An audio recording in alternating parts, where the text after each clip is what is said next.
okay, guys, it's time to get a little energy for the night, and I gotta make sure that I'm drinking some water, so we're just gonna try and bang them both out at the same time. I'm going to be reviewing Hydro Rush.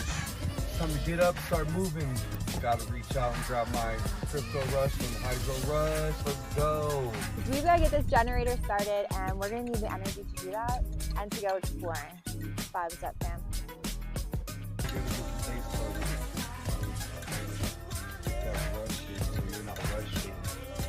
Cheers, fam. Okay, you guys have magnesium in here, 66 milligrams. Sodium, sea salt, 1,000. All right, it's pretty high. You got some potassium, keeps you nice and invigorated, keeps your bones and your joints going good, muscles from cramping up. Thank you so much for joining me, Matt, at 111 here podcast. How are you feeling today, fam? It is a beautiful, beautiful Tuesday here in sunny Colorado. How is it in your neck of the woods in North Dakota, right? If I'm not mistaken. Yep, North Dakota. It's good. It's gotten a little bit warmer, and my cats, we've got a little catio, and we've got two little guys huddled up together. They like to hang out there together, and then our older lady cat, well, she's not older, but she's hanging out in a different window. So it's a good day when the cats are happy. Definitely, fam. And I think that's how we bonded over time was, well, just not cats, obviously, but our love and joy for everything in crypto as well. And then also the community aspect, right? And I know when I first met you, man, it's got to be at least almost 2 years now, right? I feel like I've known you forever, Matt.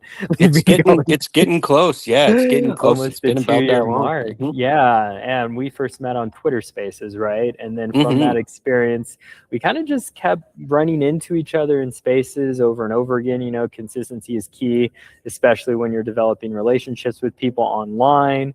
And then it's just one thing led to another. Finally got your number. We finally got a meeting going here, and look at us. We're here, and I'm really here.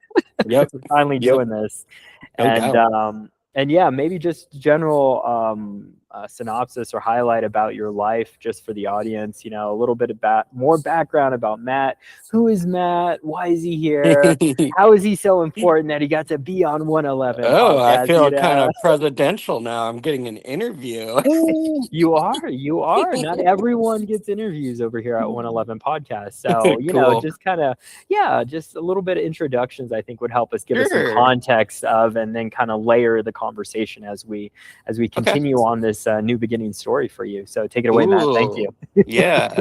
So, I pretty much grew up rural. I grew up on a farm, and that was where I got my love of cats. Pretty much when I was growing up, it was kind of our job as the kids to go out and find these batches of kittens that would be born, and we would go out, we would try to tame them, and you know, some of the kittens would survive winter, others wouldn't. So I grew really attached to these groups of kittens that would be born, and that was sort of where I learned to love cats. And then I also had a grandma who really loved cats. She used to kind of do these little soap operas with the cats and give them voices, that sort of thing. So she was like my lady, my favorite adult, I'll put it that way. And pretty much went to college to be an English teacher, and I did that for I went to be a writer, and then I decided to be sensible and get a teaching degree. So I taught English for a little less than a decade, and I did some technology stuff and ended up in a tech part of education. So just basically teaching curriculum technology to students. So and then after that, around 2019, my cat Thurston, who was just actually a farm cat that my parents, they pretty much had a neighbor who had these two white kittens, brothers, and Thurston was one of them, and he was like a little rapscallion running around out in the dirt for the first part of his life. And we went back for, I believe it was Thanksgiving one time, and they said, hey, check out these beautiful white kittens we've got. And there they were, Thurston and his little brother, who we called Creme Brulee. But we weren't able to take two. We were only able to take one. and Thurston was the one who sassed me first. And I have a thing Mhm. for, I like the sassy ones. I like sassy cats, and Mhm. you know, people with a little bit of sass are kind of up my alley too. So yeah, that was how we ended up with Thurston. And in 2019, I believe I posted a video, which was pretty much just a conversation I was having with Thurston, which was normal for us. Mhm. And he kind of did a funny thing, which is throw his head back and meow, which is like his signature move, I guess you could say. And that was the video that ended up going viral later that year. And pretty much, yeah, it just kind of led me into social media, which, you know, I've always been an internet native, but I never, you know, I never really expected to be on social media very much. So Thurston was kind of my window into that. Yeah, I did notice that. And this was even before your virality. I just thought that, oh, this guy loves cats. You know, you had your Hmm. cat PFP for a while, All and of my I had to do PFPs are some proof. usually cats. Yep. Yeah, yeah, of Thurston, the white cat. I think that Hmm. was your first PFP that I encountered on Hmm. Twitter. And so from that interaction, I was like, oh, he just loves cats. I didn't know that you had a viral video until later on when I noticed. I was like, wait a minute. How does he have like so many followers? Like, I don't get it. Like, Yeah.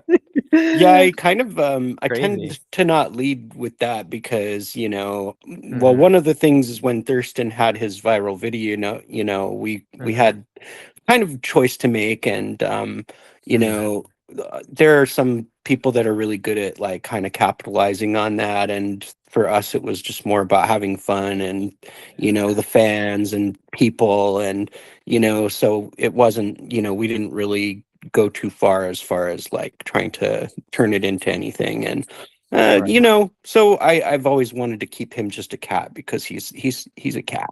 You know, he's my Hmm. cat. He was my cat. So Right. Right. mhm. Yeah. And he passed away a few years ago, right? Like, how long Yeah, has it been? pretty much the same day or same time as the Queen, basically.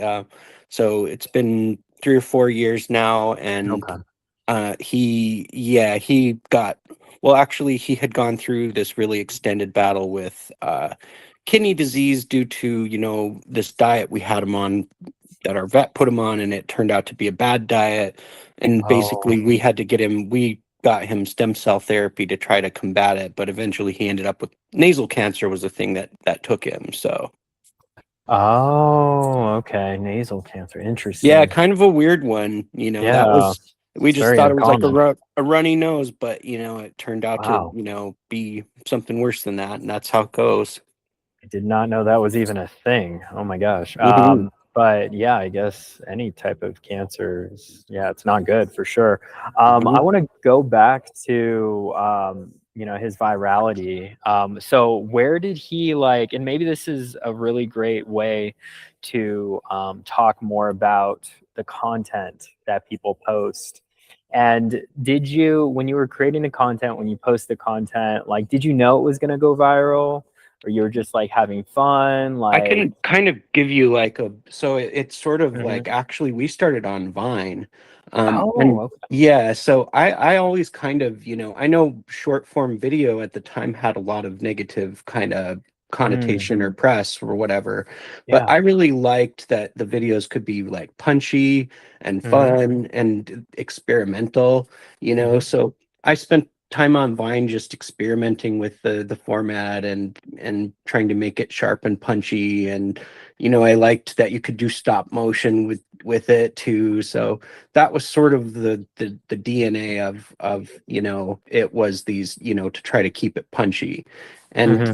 you know, now modern day, I think that's kind of normal, like to really Hmm. like recognize that, you know, you got to keep the dopamine flowing. But, you know, Vine was kind of early to the table. And, you know, then when Vine shut down, which was kind of like just right after it had its kind of blow up, it shut down almost immediately after. Then we Right. decided to move over to Instagram. Oh, okay. And I believe that it was somebody had picked up one of his videos on Instagram and Hmm. posted to Reddit, was how it kind of originally got, you know, noticed or whatever. But yeah, I Oh, wasn't really, I had kind of, to be honest, I'd kind of thought like, well, you know, I had built like maybe a following of like 10,000 on Vine or something like Mhm. that. And for me, Yeah. that was like a lot. And I kind of was not really loving the idea of starting over again. And so I was just posting really for fun at that point. And Hmm. that was kind of actually a friend is the one that told me that I saw, he saw my cat on, I think it was Facebook or something, because I wasn't paying any attention to my social media at the time. So Oh. yeah.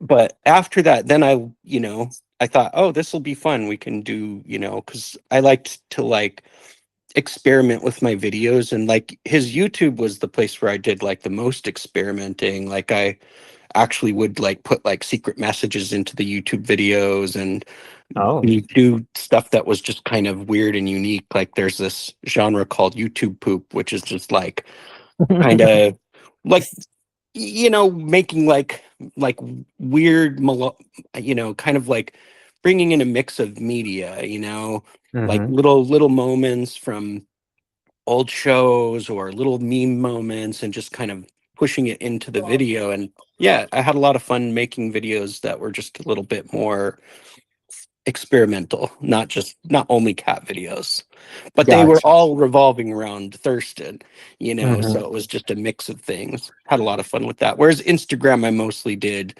short form videos. I had kind of like a personal rule, like no longer than a minute, or Sure. no longer than 30 seconds usually, but a minute Oh. would be the max. Right, right. Attention spans these days, Mhm. right? But then you were able to cut it in such a way where you would have multiple videos, I'm sure, that you could kind of like batch process, or did you have some sort of like system in place to do your videos, or you just kind of posted randomly? To be honest, I kind of took the format from Vine, and then I just sort Mm, of brought that into, Instagram. So I would kind of set like the same time limit as Vine. Like I would have a rough time limit of like 6 seconds per clip, and then I would move to another clip. So it would be that was kind of the flow of his videos, was really short, and then it would be another scene, and it would be something he did, and he was always doing some craziness, so it was really easy to have these short clips of him doing funny shit, that mhm. I would pretty much like just kind of squash them together. Right, right. No, that makes perfect sense. I love that. And Yeah, it was I fun. think, yeah, I think it was those funny moments that, that people really loved. And that's probably what gave you the traction and gave you the virality later. And then also Reddit, of course. Sounds Hmm. like Reddit did a number on Thurston. And a lot of people just fell in love with the cat. And, cats in general have always been trending on the internet Oh, I for think like, cats invented the internet. Yes, exactly. I love that. Yeah, not dogs, cats. Let's be clear on that. And I think just his personality and people, they just related to him, and maybe his posture and just that video, and it just like oof, Yeah. just went viral because of it. And you said you didn't really monopolize on the virality, like you had no interest. Like, did like brands approach you to sell like cat Oh, food or cat yes. Yeah, stuff, and totally. you turned it all down, huh? Because you were Well, just like having it fun, or was well, I'll kind of like explain, and this actually sort of dovetails into what I'm doing now. But mm, yeah, essentially, yeah, we really didn't monopolize on it. I mean, yeah. the most we did was we had a red bubble where we had pretty much just we picked artists out of our fan base, and basically we made enough on Redbubble to pay the artists, basically was about it. And then I did ads on YouTube, but Mhm. it's not like it was, I mean, it's not like it was probably a couple thousand over the whole course of it. So Oh wow. Okay. but at the same time, I mean, the incentive for me was like the fun of it. I really enjoyed being able to be out there and be creative. Like, Mm, I started out wanting to do creative writing, and mhm. being able to put videos on the internet, and kind of present them the way I want to present them and do fun stuff with them. That was why like YouTube was actually, even though he was most well known on Instagram and had the biggest number of following over there, YouTube was where I like really enjoyed, you know, Mm, making the videos because I could kind of do whatever I wanted, basically. got you, got you. Shoot any type of format, doesn't matter the length, and Yeah, just but kind we of have were fun with approached it. by people wanting to buy rights to it or whatever, and Hmm. you know, I know that some cat owners will, you know, they'll like want to track everybody down who's posting the video, but we Hmm. completely tried to lean the opposite way and pretty much told everyone, we told all our fans at the time, if you guys want to like make art and sell it, if you Hmm. want to, you know, make videos that we've posted your own, like Hmm. do your thing, make money on it, like go for it, go to town. Like he's always been sort of more like I've looked at it more as like he's, you know, not just mine, but he's sort of everybody's, you know, because Yeah. he's himself, you know, he's a really cool cat. He was just a one of a kind cat, and I think Mm, putting a cat like that under lock and key somehow is just a kind of a travesty, to be honest. I think yeah. that's true No. of a lot of cats, actually, but that's a No. Yeah. mhm. That's so true. It's good that you mentioned that. And I think, yeah, just having just the, I don't know, the awareness on that, I think is really important as a pet owner. And I love that you had that, yeah, just that awareness to really think about it and to really focus on the fun aspect of it all. And I think that's what we need to really do more of. I really think a lot of us on social media, we're always trying to find ways to monetize. And when you do that, you don't really get anywhere with the Well, content that you're making, you and know? I also really do believe that people can tell if you're having fun or not. And Mm, you know, I've watched YouTube for years and I can always tell when somebody's phoning it in or when they're just mm, not having fun anymore. And, you know, like a good example would be like PewDiePie. You know, I'm mhm, not a big PewDiePie fan. I don't watch PewDiePie, but mm, you know, I'll catch clips of his from now, you know, from time to time and or H3 Ethan, right? He's, you know, somebody I can still tell Ethan's having fun with it, but like I look at somebody like PewDiePie and he seems like he's not having fun with it. Although really. sometimes they'll find a way to have fun with it later on. But yeah, I Mhm. mean, it makes you kind of feel, I don't know, it just, you don't really want to watch it if they're not having fun.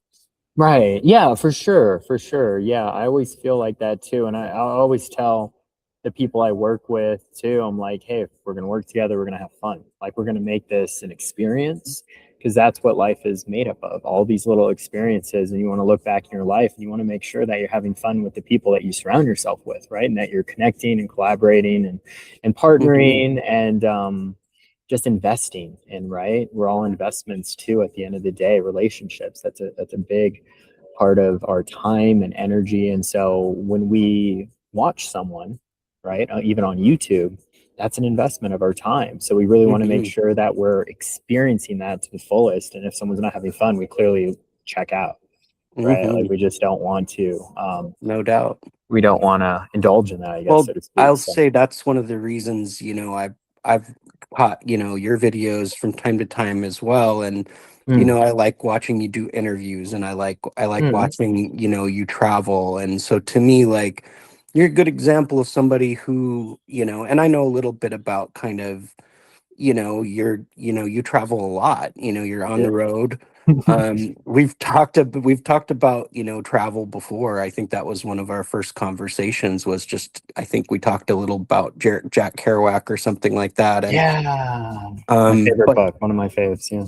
yeah, so, I mean, to me that comes through that you're, you know, that you're out there and you're on an adventure, and that's part of why, you know, that's part of why I gravitated to doing this podcast with you is just because, you know, I want to see you succeed. I'll be honest, I want to Oh, see everybody I come in contact with yeah. that I come to care about. I want to see everybody succeed, and for what Yeah. little part I'm able to help, I'll try to do that.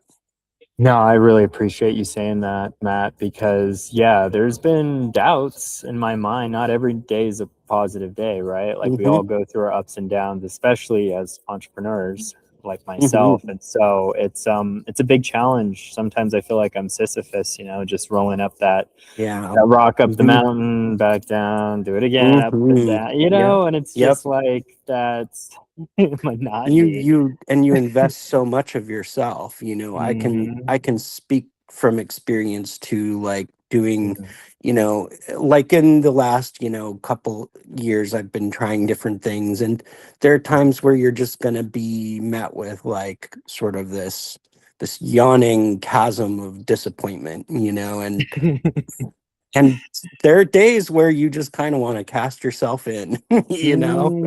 Yeah, but then I have to tell myself, I'm like, I don't want that life anymore. Part of the reason I travel is because I want a different life. I don't want the generic 9 to 5 that everyone is in that Hmm. rat race about. I've always wanted that nomadic life, So I'm Hmm. really proud to say that I am a digital nomad. I do travel around, I do capture different stories of different people, and Hmm. I do really enjoy it. And it's like, I always get to this point where it's like, okay, I love what I do. I have the energy. Now it's like, how do I monetize this? Right. And Hmm. it's really How difficult to make because it sustainable. yeah, Mhm. exactly. How to make it sustainable. But that's another thing. It's like, I love what I do and it makes me happy. Right. And I shouldn't think about the monetization aspect, but at the same time, I do because like, it's almost like this is my thing. This is my bread and Yeah. butter. Well, So it's you're a like, human being, man. You gotta eat. You gotta have gas. I know, There's no I shame know. in No, taking there care of isn't. yourself. Yeah. Yeah, yeah, for Hmm. sure. But I'm just like that whole David Attenborough thing of like he literally had one path his whole life. He was a narrator for all these different animal documentary series that I really, really enjoyed. I Hmm. really aspired to be someone just like him, just like tell the story, Yeah. go travel around, meet different people or animals, and I love it. just Hmm. do that. And I'm just like, that's that's so attainable. It really is, but it's Hmm. like it's just showing up every single day, putting in the work, putting in the time, putting in the effort, and Well, you've really, got a killer work ethic, dude. There's no doubt about thank that. you. Hmm. Thank you. I appreciate that. And I wanted to go back to a question on your work ethic, actually, because this is something that I have found really just interesting about what I've learned from you as well. And it's like, Sure. do you have a format that you live by? Do you have like a routine that keeps you positive and uplifting and encouraging? Like, tell us a little more insight about your day to day as Matt, because I'd love to hear that. Well, there's a great analogy, like how dogs chase tires. That's pretty much me. Well, no, I mean, to be honest, a lot of how I approach life is the same the way as I approach my day to day. It's just trying to keep, people at the forefront, Mhm. and I try to keep like a narrow focus too, because it's really easy to get distracted. And I've ended up, learning a lot over the last year about what I want, what works, what doesn't work.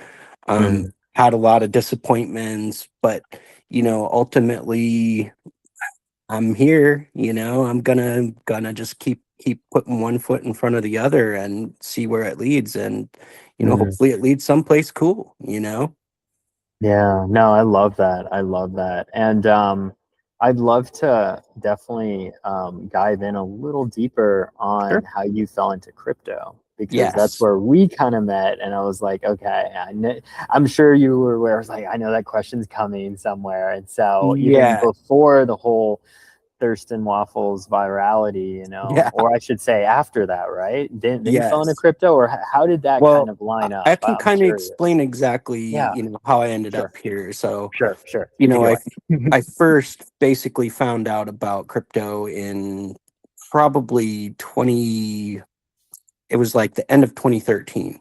Mm, So it was long time before any of this, and I was just a dude trying to make a couple extra bucks, pretty much sure. was like what I was hoping to do, pretty much like a lot of people in crypto, to be honest. Mhm. And basically followed it throughout the years. And, I'm going to just be upfront that I have some mixed feelings about crypto overall. I think that's not a Me too. surprise to you. I mean, obviously there are Mhm. things about the culture that I really don't like. There, Mhm. is some obvious problems with the impact on the environment, which is Mhm. why I put most of my focus on crypto that's carbon neutral. But Mhm. obviously, it's, still got its issues. Mhm. But anyways, that brought me to, and I never kind of like hid the fact that I was into crypto. In fact, there was this interview with Know Your Meme Mm. from like during the whole viral thing with Thurston where I mentioned it, because at the time it Mhm. didn't quite have the negative connotations it does now, right? Mhm. But basically what happened was, I think it was about a year and a half ago, I got a message from somebody who, and by the way, after Thurston passed away, I went through kind of a really bad time just in Mm. personal life. And Makes part of it sense. was with Thirst, because of losing Mm. Thurston, but Of we course. moved and there was some family stuff and blah, blah, blah. So Mm. I wake up one day, open a message, and it's somebody basically made a meme coin of Thurston, which immediately kind of set me off. It bothered me because, Mm. I mean, he's my cat, and and this person was reaching out to me, wanted me to be a part of it, and like I knew enough about crypto to know like what this is. You know what I Mhm. mean? Mhm. And so I ended up sort of going into Telegram and just kind of meeting some of these people that were involved with it. And slowly over time, this really dumb idea formed of like using it to help animals. But that's what I did. The last Mhm. year, I basically I did a community takeover of that meme coin. I did a community takeover of a second meme coin. And basically, I've used it to help animals in a variety of different ways. And that's still the ultimate goal of why I'm even online right now, is basically to help animals. Mhm. I'm the first thing I did was I went to Nashville to tour this shelter down there. They have a particular problem with hounds, basically, where Mm. people love hounds, right? But they, Mhm. they're not allowed to keep them in town, so these hounds will get bred and then they'll end up in the cities, basically in the city shelters, but people can't adopt them because they're not allowed generally in like apartments and stuff. They're too big a dog. Mhm. So I pretty much, that was one of my ultimate goals, was to help them kind of improve their shelter because it was in bad shape, basically. I Mm. haven't gotten to that yet, but I did get to help a shelter uh, in Wisconsin, that they basically had a pipe explode and it flooded the shelter. They're pretty much a shelter for special needs cats, and they lost several cats during the process of that. And Aw. basically, okay, so this is kind of a funny story. To me, it's funny, but there's, as well as I do, there's a ton of scammers in crypto, right? Yup. So these guys had made like basically a meme coin where they collect royalties. This was after I first got into it. And Mm. then the whole temptation is they'll go to a creator and pretty much say, hey, look, we've collected these royalties where you can, basically you can have the money if you promote the thing. So I took the Mm. money, but I didn't really promote the thing. I kind of just, because they're royalties, they're all I had to do was log in, and yeah, I Right. mean, it's my social media. So then I gave that money to Mhm. the shelter.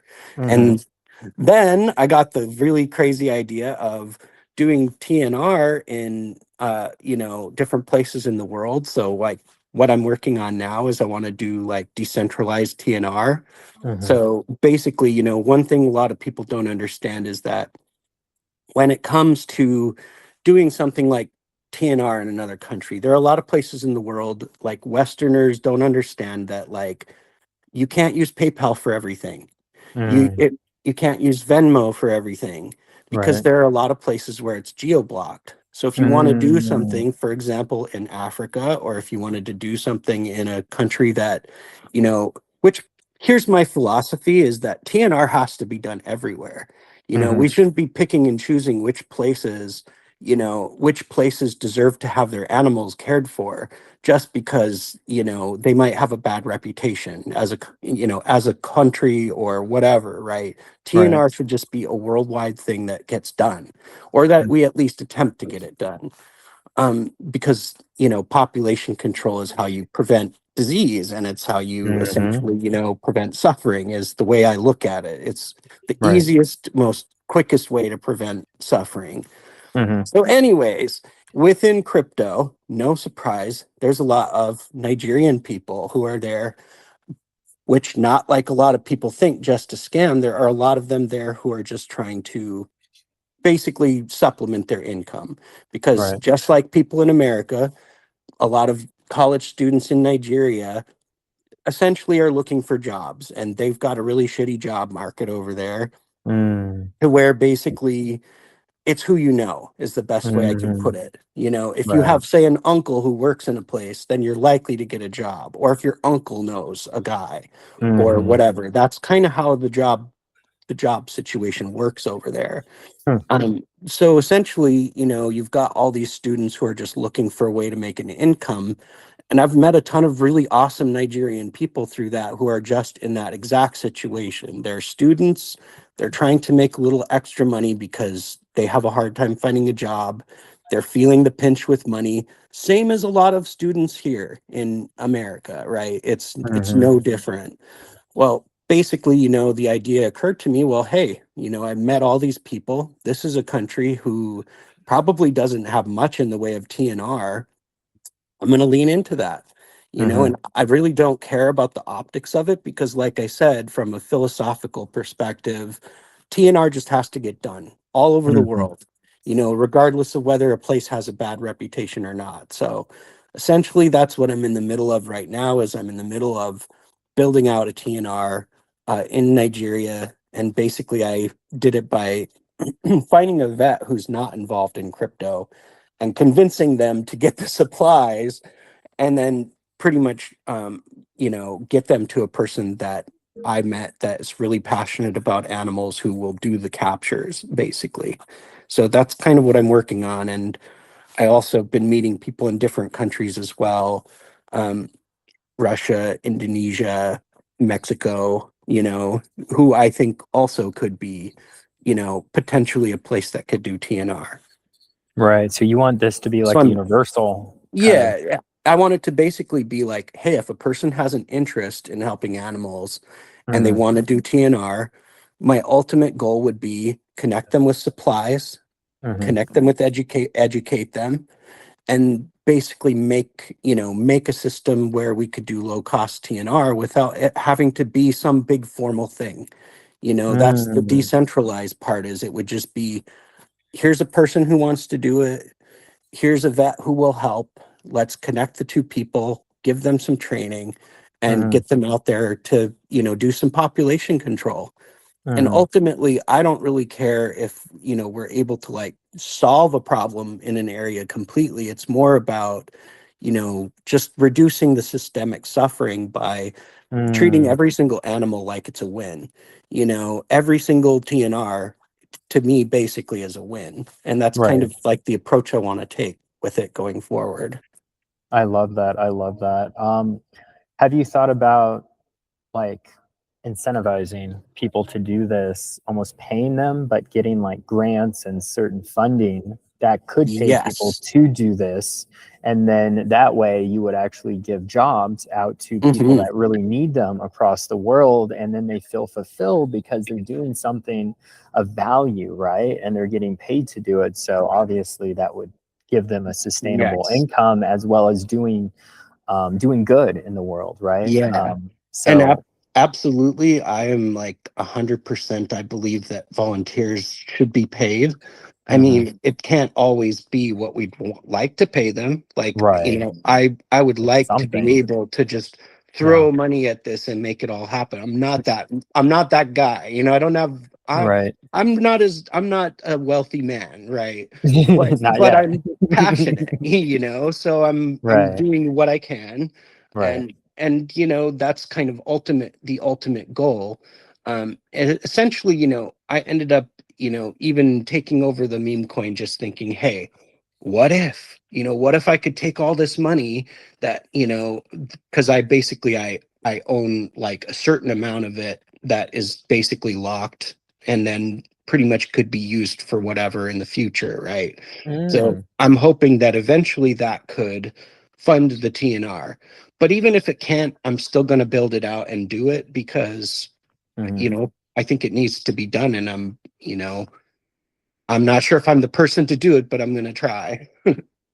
Yeah, yeah, definitely. I'm just curious, have you also thought of connecting with other people who are wanting to do something similar as you and almost like create collaborations or partnerships? Because I feel like there's a lot of people out there that have this idea of like universal TNRing animals Mhm. across the globe. So have you thought about that at all? And what have you kind of... Totally. I mean, that's to me like I'm also, you know, again, this is more of like a philosophical stance for me, but I'm a big proponent of decentralization because I think Mhm, that, you know, if you look at inequality, for example, mhm, you know, a lot of inequality comes from the fact that we have these institutions that essentially broker power, right? mm, And that's why I really love the idea of putting power back in the hands of individuals who can work together. I'm really in favor of communities, community work. So the idea of working with somebody to do TNR, that's what I want to do, legitimately. The only problem is I'm one dude and mhm. I've got a lot of things in the fire. So, you know, I'm juggling a lot of stuff. So it's like I kind of, you know, I went down a lot of dead ends last year. I'll put it that way. You know, Mm, I'll just level with you. I was partly hoping to get a little bit more buy-in from the crypto crowd when it came to doing the TNR. Um, right. and look, I get it. Everybody's really busy, but there wasn't as much buy-in as I was hoping for. And maybe Yeah. that was a misfire on my part, but ultimately, you know, I've been down a lot of dead ends. So, you know, I kind of at this point I'm maybe a little bit more reserved. I need to be convinced that something's, you know, what it looks like. I'll put it that way. Well, I've always seen like the crypto community has always been like there's a lot of players, right? But there Mhm. doesn't seem to be a lot of buyers. There's not a whole lot of investors. There's just Yeah. people like Hmm. promoting their project, promoting what they have. So you invest in them, right? And there's a lot of, I guess, tribalism is probably the best Hmm. word too. And so I've always seen looking outside of crypto would probably be a much better bet, especially for what you're trying to do and hitting Absolutely agree. up like Habitat for Humanity and all these like really like even bestfriends.org, the charity that I've partnered with my Hydro Rush, you know, and just getting these animal nonprofits on board because they might not have, let's say, any TNR kind of services.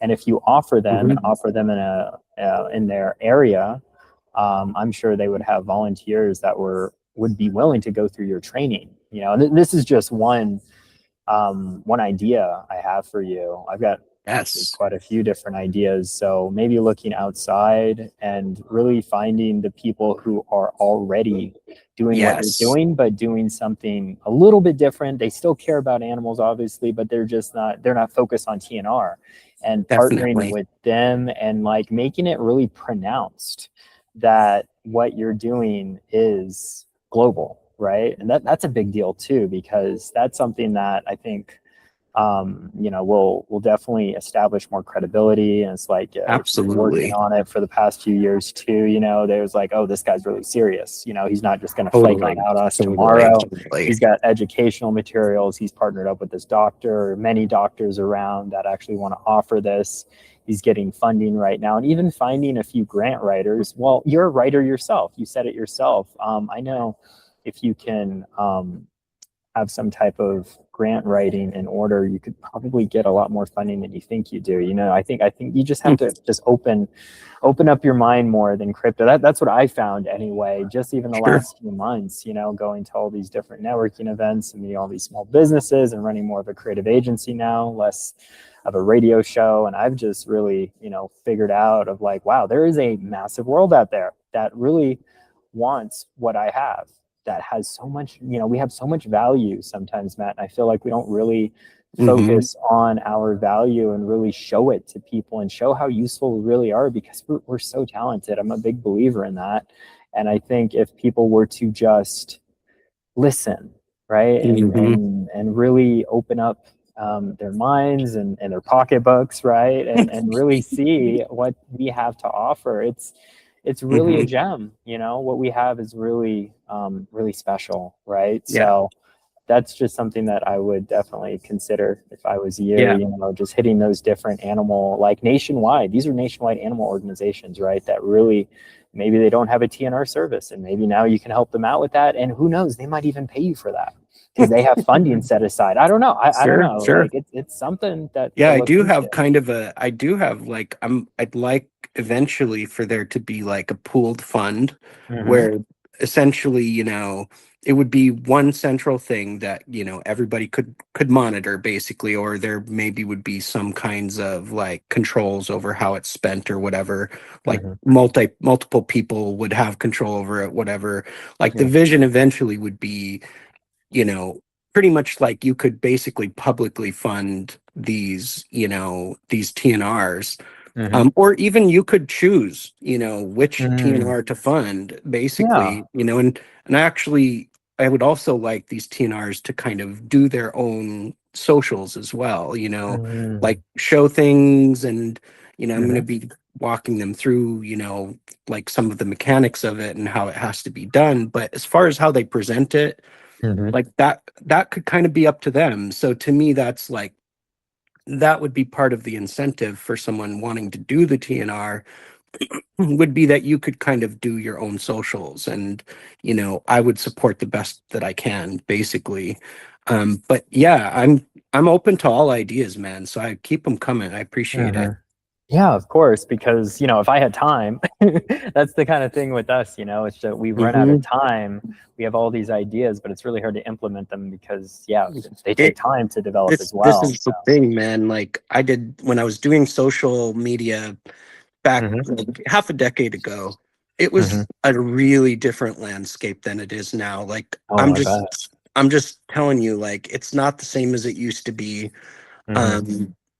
Everything is so optimized now that I've seen lots of really good voices that don't get heard, and that bothers me, because I think say around when I started Vine, you know, like maybe I don't remember if it was 2017 or somewhere around it, 2016, I don't know, or maybe it was earlier than that even, I don't remember. But, you know, it was kind of like if you put in the work and you brought the quality and you had like a unique product, if you want to call it that, like people would take notice, you know. Right. I mean, that's just kind of how it was, is like, not saying everybody got seen, but you had a much better chance of being seen as a unique creator doing something out of the ordinary. And it was similar to that in 2019, but, you know, coming back to social media after all these years, it's not like that anymore. It's like everything is about kind of leveraging the algorithms to get your stuff higher. And, you know, even when you see a good voice, people are so jaded and so tired of being kind of disappointed so many times, or of just, maybe it's just the dopamine treadmill, I don't know, but they don't really respond the same way as they used to. I don't know what it is, but it's definitely different than when I was doing it before. Interesting how we've come into this type of topic, because this is actually what I'm working with my clients. Like, okay, so I have small business owners at the moment that I'm working with their social media, and my job is to get their videos, right, to trend, to go viral, essentially, right? So I'm pulling out all the stops, all the AI I can muster to get these videos to perform, but not just to perform. So the certain types of people, right? Certain target market sees it, Mhm. buys into it, wants to contact, I just take, for example, a realtor, right? I just had a meeting with a realtor today, Mhm. and he's this close on booking me, right? I'm just sending him the proposal contract he's going to sign. We're going to be doing like this whole 90-day program of social media marketing on Facebook and Instagram. So it's like, he wants results. And I'm like, Mhm. Yeah, it's tough in this it type of is. market to get those results. But at the same time, if you're not top of mind, we live in this attention economy, and if you're not posting something, like you're almost non-existent. So you kind of have to play the game. That's Mhm. the So thing. true. Regardless if your stuff is being seen or not, and he just needs someone to do it for him because he's just like checked out. He doesn't even want to do it. And I'm like, even if I do it for you, doesn't guarantee that you're going to get the success. Sure, you'll definitely, consistency is key. Sure, having great content is key too. But at the Mhm. same time, it's almost like you're playing Russian roulette or something. It's Absolutely. Yeah. really hard to really figure out what piece of content's going to trend, what's going to not. Usually, if it's Yeah. funny, usually if it has an animal or a kid, or like, you kind of know Mhm. what's going to perform a lot better. But at the end of the day, like, I don't really even think we need to be posting just for the sake of posting, especially for business owners who want people to buy their services or products. We need to be posting that focuses on our authenticity, right? Mhm. Of who we are as people. Are we relatable? Do they like us? Yes. Do they trust us? And then will they Yeah. start paying us? And are we actually solving a problem for them? Yeah. That's the biggest takeaway. So just showing that type of content, and sure, maybe that content isn't viral, but that content's good, and that content's going to, Mhm. that's going to show up for that realtor when the buyers see his face on social media, and they're going to really like him because he's being honest with them. He's being honest about his day, and he's Yeah. being honest about the how. You see what I'm saying? So I think, Totally. regardless of how it performs, it really needs to be about the people that you're serving, essentially, right? The certain demographic, the target market. And I'm like, if I do that, if I can come out with my market research on ways that I can implement to get him to continue my service based off of what we're showing his audience, his target audience, of solving a Mhm. problem to buying a house, like, I've done my job. Yeah. So I Yeah. think it's more in line of, now it's getting really niched down, right? Like, your Mhm. niches are in the riches, so to speak. And Yeah. like, if I want to see more cat videos, obviously I'm going to go to these cat profiles, and I'm going to enjoy this because it's fun, right? Yeah. And I even told this guy too, it's like, it's got to be fun, it's got to be Mhm. adventurous, it's got to be an experience. It can't be boring because they're going to check Yeah. out. Yeah. So I think we just have to make social media fun again. And I think Yeah. we're getting a little more, we're just taking it too seriously, and we're just Mhm. thinking about the money aspect again. But I'm like, it's got to be more than that, because people aren't going to invest in you if it's just all about the money. Anyone can make all the money in the world. It's the relationships, right? It's like, and I even told them, there's like 3 pieces of content that are always out here. There's educational, there's relational, and then there's aspirational. This Mm. is literally the 3 pieces of content we always see Mm. throughout. Is it informative? Is it educational, right? Is it Mhm. like relational? Are we seeing you with friends? Are you having a good time? Your lifestyle, who you're connecting with, right? Or is it aspirational? Are you inspiring us to do more than Mhm. just what we see? Mm. And I think those 3 pieces, and I learned that from another podcast, by the way, just throwing that out. You can use that for what you want, because Cool. I'm a big believer. Like, that's really what it comes down to when you're looking at content. Yeah. And notice that next time when you jump on, when you doom scroll or whatever, Matt, about this content that you're looking at, you'll see it's only those 3 Cool. categories, I will. nothing I else. will. So yeah, Yeah. but anyway, I went on a little bit of a rant there, No, but no, not at all. You're um, very knowledgeable about it. I mean, I mm, consider myself kind of I'm I'm not like I'm like a bit of a dinosaur when it comes to social. I mean, I know how it works and everything, but as yeah. far as like my own posting, I just sort of, I just sort of just do it and don't. Mm, I'm not usually thinking about, I don't usually think about how it'll land, and that's doesn't serve me, but at the same time, I think that as I kind of get, further into this, that will become a part of it that I need to think about more. I guess the best way to put it is I'm really passionate about ideas.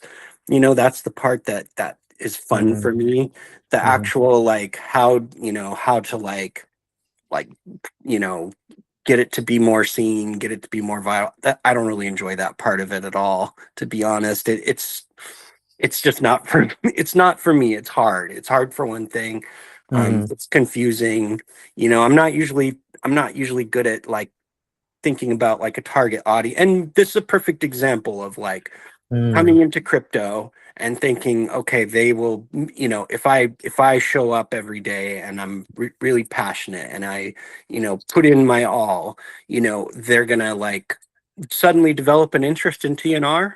Maybe that's a misfire. You know what I'm saying? Like, so to Right. me, it's sort of like, I generally tend to, like, lead with the idea, lead with, the passion, and I don't always stop and think about whether I'm headed in the right direction, and that's something I'm kind of working on a little bit. Yeah, I feel like we should have a target. That would be smart, because then we can figure out how to get to that target, right? Mhm. Or goal, No right? doubt, no doubt. If we don't have a goal, we're not. I feel like we're treading water in ways. And Remember what I said about the dog chasing the tire? yes, Matt, I do. It's so funny. A great analogy. I was thinking of that one movie Up, Squirrel with that dog, and he just like he's just totally checked out. Yeah, he's totally distracted all the time, and it's sometimes we do get that way. And Good movie too, by the way. great. Oh my gosh, one of my favorites. I wish Pixar made more movies like that nowadays, but Totally. yeah, that was a different time, but all that to say, social media can be targeted, right, in a specific way, and it can really speak to a certain audience. And basically, I feel like that's where we've come to, right, because it's so massive now. There's so many more people, and sure, your stuff won't be seen by probably 99.9% of people out there, but you know what, it doesn't matter, because only if the small percentage that actually care about the type of content that you're serving them, those are the people that matter, right? And that can keep them coming back. So it is harder for sure, but that's why you need to just do a little more market research if you really did want to kind of implement those things. And this is what I walk through with my creative agency. But at the same time, I think it's just interesting. Content will perform regardless, and I've seen this so many times on TikTok. Do you spend much time on TikTok at all, or are you mostly just Instagram? I had a period where I was on there more, but not lately. Got you. And I've just noticed just some stupid posts, stupid videos. They just perform so well, and I'm thinking to myself, why? It doesn't make any sense. And maybe some of it just doesn't make sense. I'm just like, it's totally the absurdity of life. The absurdity, right? So it's like, as much as I want to preach about what you should do, like, some of it'll just trend automatically, just based off maybe the person or the influencer. Right? Going back to Thurston's meme, I've said this many times before. I don't think that me or my cat are particularly special. I do think that there's some element of randomness to it, because I'm telling you, like, I follow tons of cats that don't have a bunch of followers. I follow cats that have like 200 followers, because I just love cats. And there are so many people and so many cats out there that deserve that attention. Like, if you can deserve attention, I guess, is what I'm trying to say, is like, I think that there are tons of interesting people out there, tons of interesting animals out there that just for whatever reason don't get seen. And there's some level of chance to it. I really do think there's just a certain level of chance to it, and that's like a tough pill to swallow if you're somebody that's out there trying your ass off to make it happen, to think like, hey, maybe I can try my ass off and it still won't happen. Like, that is a tough pill to swallow for sure. So yeah, and a relatable one, I think, for a lot of people too. Here's a question: do you feel like everyone should be seen? Hmm. Okay, I'll put it this way. I think everyone should be seen, but that doesn't tell you how big their audience should be. Hmm. Being seen to me, like this is maybe part of the issue with social media is we've placed such an importance on numbers and how big and how many, when the Hmm. reality is, even if you have two people that care, like that's two people that take time out of their day to pay attention to something you have to say. Like that's valuable to me. And I Hmm. think I think if you're not trying to use social media as a way to like make a living, then you should be happy with two people that pay attention. I mean, that's an accomplishment. Um, Right. I've got people that I've met through, the last year, and I have people that I met back all the way back in 2016 that I still talk to, regularly because Mm. they're just mega cool people. So like you never know, don't close your mind to like meeting amazing people just because of whether they do or don't have a lot of followers. There's a lot of amazing people out there to meet, and just strike up a conversation, send them a DM. That's how I get to know like 90% of the people that I talk to. Like just hit them up, just send them a DM, and you might be surprised what you find out you have in common. Yeah, reach out, be proactive, not reactive, right? So Hmm. I think that's really, really important. Great advice too, and that kind of reminds me of one of the first books I read. My dad actually gave it to me, "How to Win Friends and Influence People" by Dale Hmm. Carnegie. Have you read that book? I haven't read it, but I know of it. You know of it, and you kind of know the general highlight Uh, synopsis. give me a synopsis.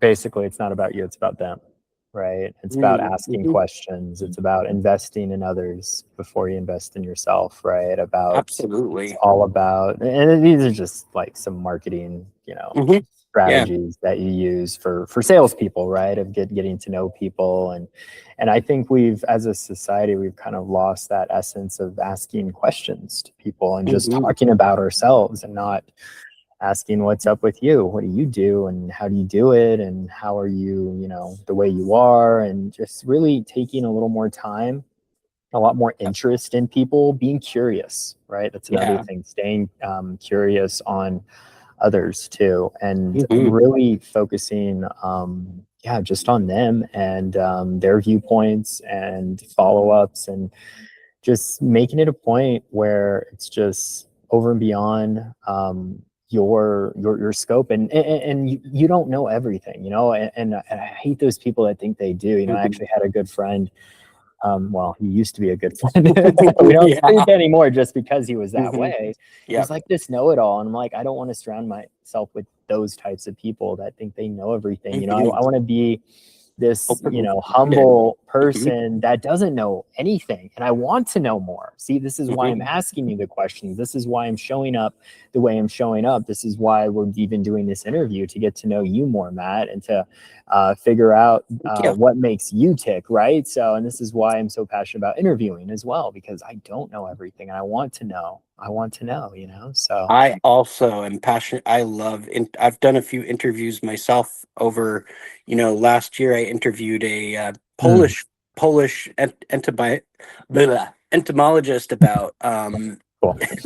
about basically pigeons are another animal that kind of gets dismissed, and they actually have a pretty Mm, sad plight. But I won't get into that. But I love doing interviews myself, and I just think oh, it's so interesting to learn new things about people. And yes, and definitely. actually, Don, this is something that I think you Mm, do really well, is that, I mm, think a lot of people, they put their social media up and they put a video and they kind of just expect the algorithm to like magically pick it up and make people care. And the mm, reality is you've got to like pound pavement. You've got to talk to people. You've got to be present. And, mhm, like most of the way I do that is just through DMs. Like I prefer that to like, to like talking on the timeline mhm. personally, but Right. you're really good at getting out there and talking to people. And that's to me like what I think gives you your edge, is that you are willing to be out there communicating. And a lot of people just kind of a lot of people just kind of want it to kind of just happen. And you're not a guy who just wants it to happen. You're a guy who wants to make it happen. And I think that's what gives you a good leg up over a lot of different creators, man. Thank you, Matt. Man, I'm so happy you said that. I want to give you like the emoji hands right now. There we go. Celebration. Yeah, man. I've spent a lot of time developing my communication skills. I think as a space host, you spend time cultivating your communication skills, talking to people every single day. I've been running a show literally almost 2 years. I've taken a break this year because I finally came to the realization, that spaces, it's just not it. Not it for me anymore. Maybe I've moved on. Maybe it's just something that I just need to take a break. Maybe I'll come back to it. I don't know. I feel like for me, I just want it to be a little more targeted because, like you, I spent just countless hours in them. And I will say it was great for networking. And it was also great for me to get more comfortable talking in front of people because, I wasn't comfortable talking in front of people at the beginning of last year. And then I talked to people all year basically. And but yeah, there's a lot of your time is valuable, and I feel like that's what Spaces kind of misses is it just kind of wants you to always be there, instead of having it be for something important. And I think if it's important and valuable, then it's worth doing. But I think if it's just filling time, which sometimes that's what it is, it's just filling time or trying to keep people present, then yeah, that to me is not as valuable. Yeah, and it's just such a small market too. There's only so many people that actually use Spaces, even know about Spaces on Twitter. And a lot of them are the builders, like you said, or the people working on something. Yeah, and they're not going to invest in what you're working on. They want you to invest what they're working on, right? Yeah, exactly. Oh, yeah, I'm not. There's been so many times like that, and I've just literally the last month I've had that realization, and that's why I've been spending the better part of most of my days going to IRL events, networking, like actual networking events, and meeting real people, because I find that way more beneficial. And I always tell people too, I'm better in IRL, right? I'm better in real life. I've heard that before, for sure. So it's like, why am I wasting my time here? Albeit, I still do live streaming. I think live streaming has its place, and I think it is gaining traction more on other platforms, especially on TikTok. And that's where I've been spending a lot of my time from Spaces, doing more TikTok lives. So you can always catch me later in the evenings, probably a little bit later today, because after this, I'm going to actually be going to a running club and getting my run in for the day, because I haven't done my daily workout. I'm very into health and fitness. I think you know this, Matt. So I do know. This man is running freaking marathons. I know. I'm running to the cupboard to get a box of a bag of Doritos. No, I'm just kidding. Not that bad, but still. So bad for you, Matt. Don't do Doritos. No, I don't. I'm joking, of course. Well, sometimes. Pretzels are fine. You get that salt. I like pretzels. Pretzels are great. You get that with some Hydro Rush. You get the extra salts. Actually, we do sometimes to replace the chips. We do like oil and salt on like those seaweed crisps. Right, they're pretty good. I like those. They're healthy for you too. I love the seaweed crisps. They're not bad. So good. But yeah, we're just kind of like, I just find more value in live streams, and then also podcasting like this. Like, as long as you're consistent, as long as you keep posting these episodes and you love it. And this is something I really love. Like, I haven't gotten to the point where I've monetized this podcast yet, but that is in the works. That is in the future. Met some incredible people. I just attended this like huge business conference in Denver last weekend. So I'm going to be interviewing some of those folks on this podcast, and getting a little more, like diverse in the people that I'm interviewing too, because a lot of my interviews are from crypto, right? That was my world, but now I'm stepping into like this other world, and it's definitely a lot more fun. It's a lot more rewarding, and I just see more of the value in other people's ideas, thoughts, even from different parts of the world, you know, Yeah. and it's really cool how this podcast is really transforming. And honestly, I think, you know, if I could do anything in the world, Matt, it'd just be doing this, talking to people all day Beautiful. and getting paid to Beautiful. do it. So we'll get there, but Heck yeah. I'd love to be there and watch it happen, man. I hope it does. I hope yeah, it man, does. it will. I know it will. As long as you've got that consistency. And it's honestly, it's just a numbers game. The more people you meet, the more people you connect, the more successful you will be in the future. It's just you Yeah. have to keep showing up and keeping that positive mindset, having good energy. Man, having good energy really goes a long way. And I'm fueled by other people who have great energy, just like yourself, Matt. You know, you've Oh, got thank one of you. these people. I got to give you flowers too. You know, you're one of these people that just has really great energy. And I was like, I got to get him on the podcast. Appreciate it. Yeah, of course, of course. Well, no, And it was fun. It was fun talking, man. I'd do it again. mhm, definitely. You know, I was gonna say, yeah, we're kind of winding down here, Mhm. and I know I don't want to take up any more of your time. Just had a few more questions, if you don't Sure, mind. shoot. Too. Kind of just wrapping it up here, No but I'd doubt. love to get your take on the future of Matt. Where do you see yourself, let's say, in the next Ooh. 3 years of your life? I did a 5-year thing, but that might be a little too long, Mm. or maybe I don't know, maybe just a year from now. You know, honestly, I'm sort of, you know, this whole thing, this whole experience has just been Mhm. about putting myself out there again, because after, you know, after Thurston passed away, and actually even when Thurston was alive, I would have long periods of being a hermit. And this is like the thing, you know, I might sound really social, but I'm Mhm. actually an introvert, to be honest.